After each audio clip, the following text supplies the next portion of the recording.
안녕하세요. 목요일 아침입니다. 오늘도 말씀으로 하루를 열어갈 때 하나님께서 여러분의 삶에 큰 승리를 주시기를 축복합니다. 오늘 말씀은 신명기 6장 10절부터 19절까지 있는 말씀이 되겠습니다. 신명기 6장 10절부터 19절까지 있는 말씀을 같이 읽고 말씀을 상고하는 시간을 갖도록 하겠습니다. 신명기 6장 10절부터 19절까지 있는 말씀입니다.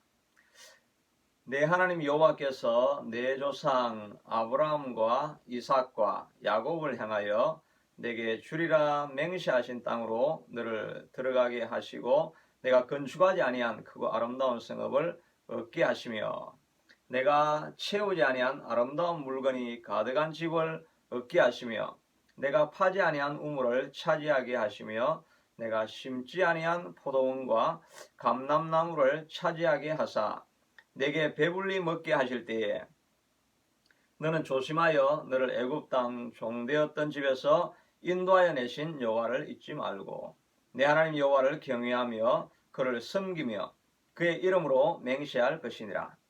너희는 다른 신들 곧 사면에 있는 백성의 신들을 따르지 말라. 너희 중에 계신 너희의 하나님 여호와는 질투하시는 하나님이신즉 너희의 하나님 여호와께서 내게 진노하사 너를 지면에서 멸절시킬까 두려워하노라. 너희가 마사에서 시험한 것 같이 너희 하나님 여호와를 시험하지 말고 너희 하나님 여호와께서 너희에게 명하신 명령과 증거와 규례를 삼가 지키며 여호와께서 보시기에 정직하고 선량한 일을 행하라. 그리하면 내가 복을 받고 그 땅에 들어가서 여호와께서 모든 대적을 내 앞에서 쫓아내시겠다고 내 조상들에게 맹세하신 아름다운 땅을 차지하리니 여호와의 말씀과 같으니라. 아멘. 오늘 본문의 말씀을 가지고 부자가 되면 찾아오는 어려움이라는 제목으로 은혜를 나누기를 원합니다. 오늘 본문에는 이제 이스라엘 백성들이 가나안 땅으로 건너가게 되면 일어날 일 때문에 모세가 걱정하는 두 가지 염려를 기록해 두고 있습니다. 이 사람들이 이제 이 세대죠. 이 세대가 가나안 땅을 건너가게 되면 이들이 반드시 부자가 될 것이라고 말하고 있습니다. 오늘 본문에도 보면 10절 이후에 보면 이제 들어가게 되면 그들이 건축하지 아니한 성을 얻게 될 것이다. 돌담으로 세워진 그런 성을 갖게 되는 것이지요. 광야에서 지낼 때는 온 사방이 다 뚫려 있기 때문에 늘 마음이 불안합니다. 언제 적이 쳐들어올지 모르죠. 그런데 가나안 땅에 들어가면 이미 돌벽으로 성을 다 쌓아놓았기 때문에 하나님 대신에 성벽을 이제 의지하면 되는 거죠. 그러지 않아 그전까지는 혹시 적이 올까 늘 불침번을 쓰고 준비하며 이렇게 지냈는데 이제는 성벽이 있으니까 뭐 기도하지 않아도 성벽이 다 지켜줄 것이다. 아주 든든한 집이 생기는 것 같은 것이지요. 그리고 그 다음에는 내가 벌어들이지 않은 물건이 집에 가득할 것이다. 들어가서 점령을 해보고 또 가나안 백성들을 쫓아내고 나니까 그들이 살고 있던 집으로 들어가게 되니까 그 집에 이미 장신구와 보화들과 이런 것들이 다 있게 되는 그걸 그냥 그저 얻게 된다는 것입니다. 그리고 파지 않은 우물, 광야에서는 물샘을 하나 만나는 게 얼마나 그게 복입니까? 물이 없으니까 늘 불평불만하다가 반석을 쳐서 샘이 나오는 이제 그런 것들을 경험하고 우물 하나 가지고 반석에 나오는 물 하나 가지고 다 먹고 살았는 그런 상황인데 지금은 가면 파지 않은 우물이 막 솟아나니까 마치 지금 이야기로 하면은 유전과 같은 것이라고 할 수 있겠죠. 막 기름이 펑펑 쏟아나는 그런 곳에 있으니까 뭐 물질이 그냥 생기는 것이죠. 그리고 심지 않은 포도나무와 감람나무를 차지하게 되니까 가나안 백성들이 기르고 있던 그 포도나무 밭, 또 감람나무 밭 이런 것들을 다 자기가 공짜로 그저 차지하게 되니까 이거 갑자기 엄청난 부자가 되는 것 아닙니까?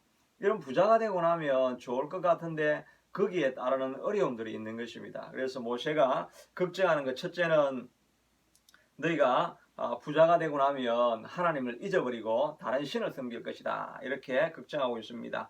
6장 11절 이후에도 보니까 맨 마지막에 내가 배불리 먹게 하실 때에 너는 조심하여 너를 애굽 땅 종되었던 집에서 인도하여 내신 여호와를 잊지 말고, 그리고 14절에는 보니까 다른 신들 그 사면에 있는 백성들의 신들을 따르지 말라.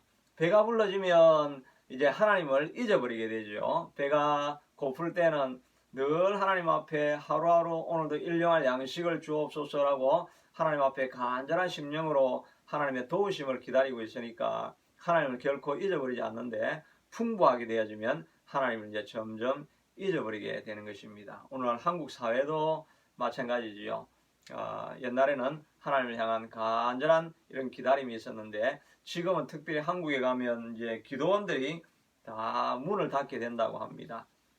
옛날에 저도 부산 지역에 있을 때 그 기도원이 이제 있었는데 그 기도원을 뭐 연초나 절기가 되면 항상 찾아가서 금식 기도하고 또 밤에 올라가서 그 기도하고 하는 이런 기억들이 있죠. 저는 고3 때 그때는 정말 제가 참 열정이 있었는지 학교 방과 수업을 마치면은 저녁 금요일 날은 뭐 저녁 10시쯤 되고 이렇게 하는데 그때 바로 집으로 가지 않고 그때는 토요일이겠네요. 토요일 저녁에는 집으로 가지 않고 바로 기도원으로 그때 그 이름이 아마 기억이 잘 안 나는데 기도원으로 가가지고 거기서 혼자 밤을 새우고 주일 예배 아침 금식하고 주일 예배 드리고 점심을 먹었던 그런 매주 그렇게 했던 기억이 이렇게 지금도 있습니다. 그때는 간절한 심령으로 기도원을 찾고 이랬던 적이 있었는데 요즘은 기도원들이 다 팔려가지고 그것도 다 산 쪽에 있으니까 사찰들에게 팔린다고 합니다. 어느 기도원은 팔렸는데 그 스님들이 와서 보고 이렇게 하다가 교회 안에 너무 십자가 큰 게 있으니까 이거 불닭 놓을 자리가 아니다 이래가지고 다시 헐값으로 팔았는데 그걸 어느 목사님이 사서 다시 기도원 운동을 벌이고 있다 뭐 이런 이야기도 듣게 되는데 그만큼 한국 사회가 이제 하나님을 찾지 않고 잊어버리게 된다는 것이죠. 부유해지면 우리가 하나님을 잊어버리게 됩니다. 또 다른 신을 섬기게 되는데 우리가 지금은 다른 신이라는 게 다른 게 아니라 쾌락이죠. 이전까지는 주일날은 꼭 예배를 드리러 갔는데 이제 쾌락의 신을 섬기게 되니까 주일날도 더 좋은 놀이거리가 있으면 즐거운 곳으로 가고 예배드리지 않는 그런 상황이 일어나는 거죠. 그러니까 다른 우상을 섬기는 것과 마찬가지라고 할 수가 있습니다. 그러니까 부유해지면 이런 어려움들을 우리도 다 겪어가고 있습니다. 또 부유해지면 일어나는 문제가 뭐냐니까 삶에 불평불만이 점점 많아진다는 것입니다. 16절에 보니까 너희가 마사에서 시험한 것 같이 너희 하나님 여호와를 시험하지 말고 이렇게 했는데 마사는 어디냐니까 출애굽기 17장에 나오는데 르비딤에 가게 되면 르비딤에서는 모세가 손들고 그 아말렉과 전투했던 그 지역 골짜기 이름도 르비딤이지요. 바로 그 앞에 일어났던 문제가 뭐냐니까 이 백성들이 이제 홍해를 지나고 나서 한 4, 5일 정도 지났을까 이렇게 했었는데 르비딤에 이르러 보니까 마실 물이 없는 것입니다. 그러니까 모세에게 당장 달라가서 멱살을 잡고 싸우는 것입니다. 왜 우리를 이 땅으로 광야로 이끌어내어 가지고 여기서 다 죽게 하느냐, 그렇게 모세와도 싸우고 또 하나님을 원망하여 가로되 우리를 다 이끌어내 가지고 광야에서 죽게 하려고 우리를 이끌어낸 것이 아니냐, 이렇게 하면서 불평불만을 했던 지역이 바로 이 마사라고 하는 지역이었습니다. 그래서 그 지역을 다투었다고 해서 마사 이렇게 이름을 붙인 지역인 것입니다. 우리가 부유해지면 점점 마음에 여유가 생기고 평안해지고 행복감을 느끼고 이럴 것 같은데 실제로는 불평불만이 더 많아지는 것을 알 수가 있습니다. 오늘날 한국 사회도 얼마나 많이 성장했습니까? 그런데 한국 사회가 행복하냐 그러면 우리가 아는 것처럼 세계 자살률 1위를 그것도 한 해 두 해가 아니라 10여 년 계속해서 자살률 1위입니다. 그만큼 사회에 적응하기 힘들어하는 것이고, 또 청소년들도 청소년 행복지수가 하면 한국은 언제나 꼴찌가 되는 거 우리가 잘 알고 있죠. 학생들이 얼마나 고통 가운데 있습니까? 아침 6시까지 학교 도착해서 또 야간 자습 시간 하고 하면 12시, 그리고 나서 또 학원 가야 되지. 그러면 별 보고 나가서 별 보고 들어오는 청소년 시기를 지내니까 여기 있는 애들하고 비교하면 말로 할 수가 없죠. 여기 있는 학생들이 한국 가면 아마 정말 지옥이라고 할 것입니다. 그러니까 청소년 만족 행복도는 언제나 꼴찌가 되고, 청년은 요즘 또 어떻게 이야기합니까? 한국을 말할 때 헬조선, 지옥조선이라는 말을 우리가 많이 듣지 않습니까? 우리가 외국인들은 한국에 들어가 보면 모든 시스템이 너무나 편안하게 되어 있고 진보되어져 있고 선진화되어 있는 것 때문에 깜짝깜짝 놀라고 이러는데, 거기 있는 사람은 한국을 지옥조선이다 이렇게 이야기를 많이 하고 있지 않습니까? 가난한 데서 급작하게 성장을 해오니까 서구 사회는 오랜 시간을 통해서 마음도 같이 적응을 해가면서 이렇게 성장하고 부자가 되어지니까 좀 괜찮아졌는데, 한국 사회는 급속하게 몇십 년 만에 초고속 성장을 해버리니까 물질 문명은 앞서갔는데 마음이 거기에 적응이 되어 있지 않으니까 이런 괴리감 때문에 찾아오는 그 고통, 이런 것들이 많아지니까 행복지수가 점점 떨어진다고 할 수 있죠. 행복지수가 제일 높은 나라가 세계에서 어디냐니까 부탄이라고 하는 지역입니다. 바로 네팔 옆에 방글라데시 위쪽에 알프스산 아래쪽에 거기가 이제 부탄이라고 하는 지역인데, 부탄은 우리가 이름도 잘 들어보지 않았지 않습니까? 그리고 그 경제, 소득 지수가 이런 것들이 굉장히 낮은 나라입니다. 그런데도 거기에 사는 사람들은 자연에 적응하고 주어진 환경에 늘 감사하면서 행복 지수가 굉장히 높다 그러죠. 우리가 방글라데시 하면 정말 못 사는 사람들, 세계 최고로 못 사는 사람들이 모여 사는 곳, 이렇게 해서 얼마나 고통스럽고 괴로운 인생을 살아갈까 이런 생각을 하는데, 사실은 거기도 행복 지수가 굉장히 높습니다.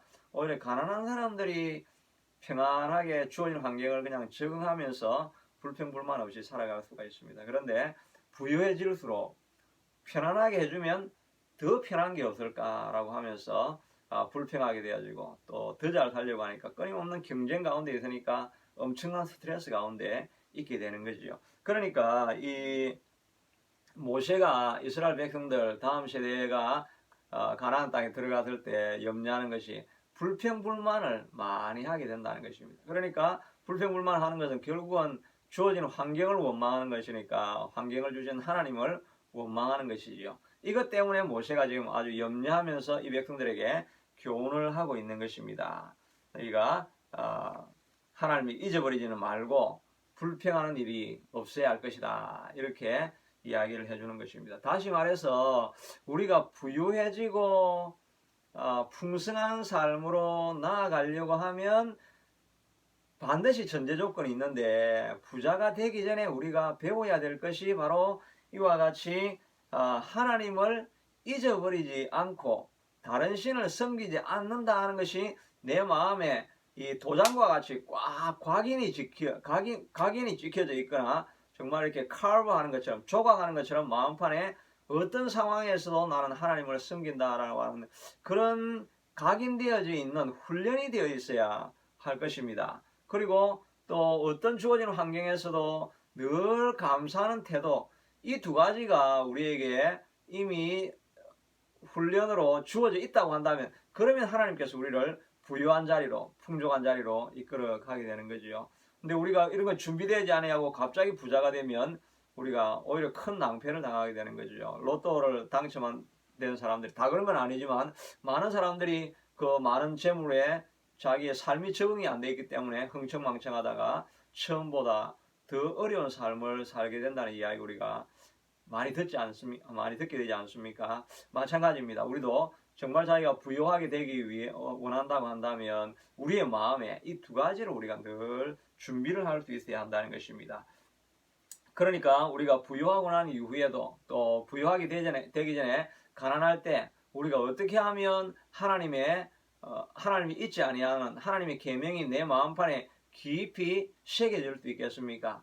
바로 다윗이 그것에 대해서 고백을 하고 있습니다. 시편 119편에 보면 고난당한 것이 내게 유익이라.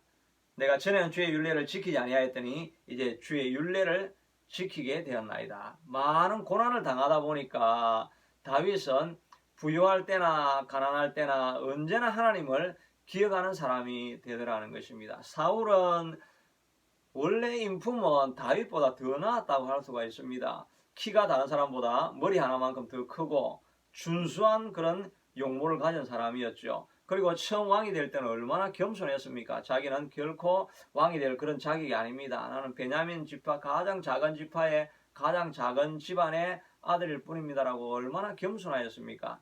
첫 전쟁은까지도 아주 승리하고 이렇게 할 때까지는 겸손했는데 조금 지나고 나니까 부유해지니까 하나님 계명을 어기게 되어졌습니다. 왜 그랬습니까? 그는 훈련을 안 해보니까 하나님의 약속을 어떤 상황에서도 내가 지켜야 되겠다 하는 이런 훈련이 안 돼 있으니까 부자가 되고 마음이 평안해지고 왕이 되고 자기 마음대로 할 수 있으니까 하나님은 깡그리 잊어버린 것입니다. 그러니까 결국은 패망하는 길로 들어가는 거죠. 하나님께서 우리가 그걸 패망하는 길로 가는 걸 알고 있기 때문에 준비 안 된 사람은 부유한 자리로 인도할 수 없는 것입니다. 근데 다윗은 끝까지 한 번의 실수가 있었지만 하나님을 신뢰한 사람이 되었지 않았습니까? 왜 그랬습니까? 그는 고난당하는 시간, 자기 인생의 가장 골든타임, 한 17세, 16세에서부터 30세 왕이 되기까지 이 14년, 3, 4년 정도를 정말 인생의 가장 골든타임, 젊을 때 혈기왕성해서 무엇이든지 하고 싶을 때 일탈하지 아니하고 동굴에 갇혀서 유다 광야 속에 들어가 있으면서 오직 하나님만 바라보는 훈련을 그가 얼마나 오랫동안 했었습니까? 늘 삶과 죽음이 한 걸음 차이라고 하면서 하나님 안에서 정말 긴박한 마음으로 살려달라고 날마다 부르짖고 기도하고 얼마나 많이 눈물을 흘렸던지 눈물이 때문에 홍수가 나서 침대가 둥둥 뜬다라고 이렇게 과장하여서 설명을 하고 내 눈물을 병에 닮아달라고 얼마나 많은 눈물을 흘렸으면 그 눈물병에 눈물이 쌓일 만큼 그런 많은 고난의 기간을 거쳤습니까? 그렇게 하고 나니까 그의 마음 가운데 정말 하나님의 계명이 각인이 되어져 있는 것입니다. 그러니까 그가 왕이 되고 난 이후에 맨 먼저 한 게 뭡니까? 언약궤를 가져와가지고 성소를 만들어서 내 하나님을 기쁘게 해드리고 싶다. 그걸 하고 어떻게 하든지 성전을 좀 지어보려고 마음을 다 쓰고 모든 재물을 다 모으기도 하고 왕이 된 이후에도 전쟁하러 나갈 때마다 늘 하나님 앞에 어떻게 나가야 되겠습니까? 지금 가야 되겠습니까? 멈춰야 되겠습니까? 늘 하나님 앞에 물어보는 이런 삶을 그대로 유지를 한 것입니다. 왜 그렇겠습니까? 고난 당할 때 그걸 훈련을 했기 때문인 것입니다. 그러므로 여러분이 아직도 부유한 자리에 이르르지 않았다고 한다면 또 물질적으로는 부유하지만 다른 면에 있어서 부족함을 가지고 있다고 한다면 이때가 내가 하나님 앞에 가까이 부르는 때이구나 하면서 계명을 끝까지 지킴으로 말미암아 그 계명들이 여러분의 삶에 각인이 되어질 수 있게 되도록 고난 가운데 나아가야 됩니다. 그러니까 기도할 때도 우리가 편안하게 기도하면 안 되겠지요. 때로는 정말 무릎을 꿇고 기도하는 것이 필요한 것입니다. 2시간, 3시간 이렇게 기도하면서 이렇게 하는 것들이 필요하죠. 고난을 자꾸 겪어야, 고통을 겪어야 그것 때문에 점점 자기의 삶 가운데 그 말씀이 깊이 뿌리 박히게 되는 것이지 편안하게 예수 믿으면서 내가 살든지 죽든지 춥든지 덥든지 부유할 때든지 연약할 때든지 언제나 내가 하나님을 붙들 수 있게 되겠다. 그렇게 할 수가 없는 거죠. 고난의 때에 또 고난을 스스로 만들어가면서 힘들고 어려운 시간을 지나가면서 하나님 앞에 기도하고 있을 때 우리의 삶이 주님 안에서 말씀 가운데 깊이 뿌리 내리게 될 줄로 믿는 것입니다. 또 하나는 우리가 어려움이 찾아오는 것은 불평불만을 우리가 하게 될 때 우리가 해야 될 일은 불평불만하지 않으려고 하면 지금 불평불만한 일들이 굉장히 많을 수 있는 이런 가난하고 열악한 환경 속에 있을 때 우리가 해야 될 일이 바로 감사를 잊지 않는 것입니다. 시편 78편 42절에 보면 마사와 머리바 거기에서 그들이 이스라엘 백성들이 불평하는 것을 이제 기록하면서 그들이 왜 불평을 했는가 하는 것을 이야기하고 있습니다. 시편 78편 42절에 보니까 저희가 그의 권능을 기억하지 아니하며 대적에게서 구속하신 날도 생각지 아니함으로 불평하였도다. 그러니까 불평스러울 때가 있지만은 지난날을 기억을 해보라는 것입니다. 지난날에 하나님께서 어떻게 10가지 재앙을 통해서 그 애굽의 속박에서부터 우리를 벗어나게 하셨고, 또 홍해를 지날 때 적들은 뒤에서 오고 홍해는 가로막혀 있어서 아무 일도 할 수 없다고 생각했을 때 정말 하나님께서 홍해를 가르시고 자기를 기적같이 구원해 내는 이런 일들, 이런 권능들, 구속하신 날들을 기억하지 아니하니까 자기가 있는 지금 현실만 바라보고 불평불만을 하게 되더라는 것입니다. 그러니까 우리가 해야 될 일은 지금 좀 어렵고 힘들다 할지라도 과거를 돌아보면 하나님께서 그때 나를 도우셔서 이렇게 이 자리에 있지 않게 되었는가. 만약에 그때 하나님께서 돕지 않았다고 한다면 내가 어떻게 이 자리에 있을 수 있겠는가. 그때 정말 눈물로 기도했을 때 하나님께서 이런 길을 열어서 내가 오늘 이 자리에 있게 되었지. 이런 과거에 하나님께서 나를 도우셨던 놀라운 일들을 기억하면서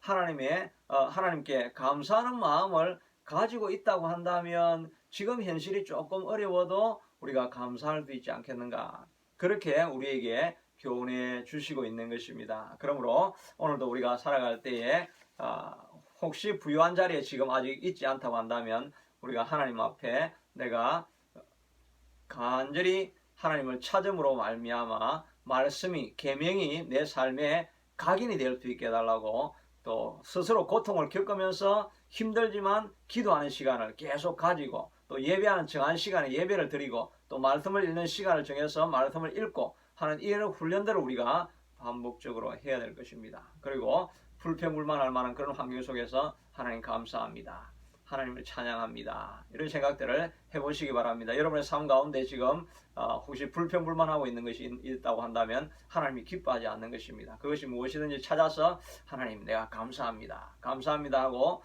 나아갈 때, 그래 내가 이제 you are ready to be rich, 네가 부유하기로 이미 이제 다 준비되었다. You are qualified to be a rich person. 부유한 사람으로 될 수 있는 자격 요건이 갖추어졌다. 이렇게 할 때 하나님께서 우리가 이해할 수 없는 방식으로 풍부한 곳으로 여러분과 저를 인도하게 될 것입니다. 이런 마음을 가지고 하나님 앞에 기도하며 나아가는 시간이 되기를 바랍니다. 제가 잠깐 기도하겠습니다.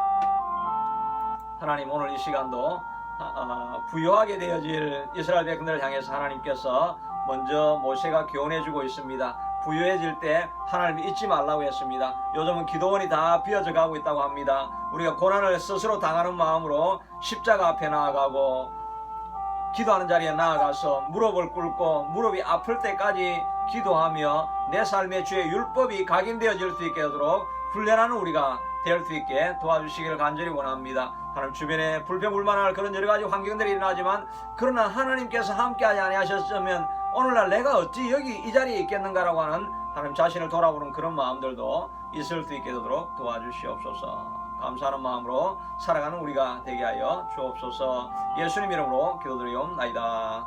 아멘. 1분 정도 기도하는 시간 가지겠습니다. 자비하신 아버지 하나님,